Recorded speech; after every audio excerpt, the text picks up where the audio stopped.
টি-20 বিশ্বকাপের বহুল আলোচিত ভারত পাকিস্তান ম্যাচ দুই প্রতিবেশীর ম্যাচ সবসময় হাই ভোল্টেজ হলেও এবার তাতে বাড়তি ঝাঁজ আছে। বাংলাদেশের বিশ্বকাপ খেলার ইস্যুকে কেন্দ্র করে দুই দেশের মধ্যে বৈরিতা বেড়েছে আরও।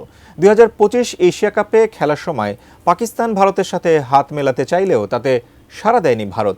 ক্রীড়াপ্রেমীদের মনে তাই কৌতূহল জন্মেছে টি-20 বিশ্বকাপে সেই একই দৃশ্যের আবারও পুনরাবৃত্তি ঘটবে কিনা তা নিয়ে। বিস্তারিত জানাচ্ছেন ঋষভ সাহাম।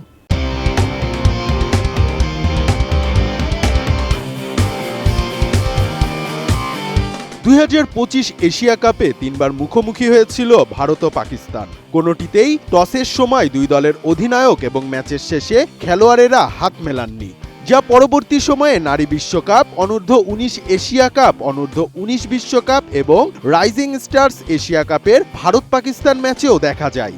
এবার টি-20 বিশ্বকাপের ম্যাচেও একই দৃশ্য দেখা যাবে কিনা তা নিয়ে কৌতূহল থাকবে অনেকেরই।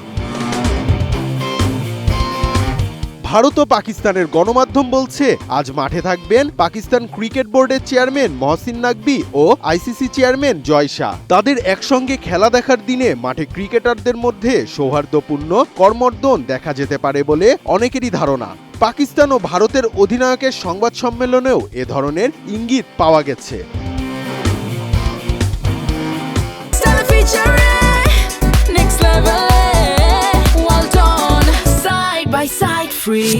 টি-20 বিশ্বকাপে ভারতের কাছে পাকিস্তানের হার নিয়মিত ঘটনা হয়ে উঠেছে। 8 ম্যাচে এখন পর্যন্ত 7 বার জিতেছে ভারত, যার মধ্যে আছে টাইয়ের পর বোল আউটে পাওয়া জয়টিও।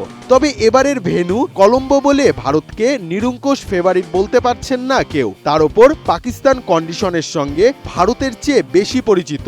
বিশ্বকাপের ম্যাচগুলো সালমানরা এখানেই খেলছেন। বিপরীতে শ্রীলঙ্কায় যাওয়ার পর ভারত শুধু একদিন অনুশীলন করেছে। ভারতীয় দল পাকিস্তানের বেশিরভাগ স্পিনারের বিপক্ষে আগেও খেলেছে, তবে ভারতের কাছে একমাত্র অজানা নাম উসমান তারিক, যিনি অ্যাকশনের কারণে বর্তমানে বেশ আলোচিত। এ বিষয়ে শ্রীবৎস বলেন, বোলারের লোডিং পয়েন্ট ও রিলিজ পয়েন্টের ওপর গভীর মনোযোগ দিতে হবে। ব্যাপারটা সহজ হবে না, কারণ তার রিলিজ পয়েন্টে রয়েছে বৈচিত্র্য। তবে এম.এস.কে প্রসাদ কোনো আতঙ্কের কারণ দেখছেন না। তিনি বলেন, আমি মনে করি না উসমান তারিক কোনো সমস্যা হবে, এটা সম্পূর্ণ পিচের ওপর নির্ভর করবে। ভারত পাকিস্তান ম্যাচ নিয়ে উত্তাপ এবার অতীতের সব রেকর্ড ছাড়িয়ে গেছে। বিশ্বকাপের ম্যাচে ভারত পাকিস্তানের দুই অধিনায়ক করমর্দন করবেন কিনা তার জন্য অপেক্ষা করতে হবে টস পর্যন্ত। এখন সবার আগ্রহ কয়েন মাটিতে পড়ার পর সালমান ও সূর্যকুমার কি হাত বাড়িয়ে দেবেন একে অপরের দিকে। ঋষভ সাহাব, এটিএন নিউজ।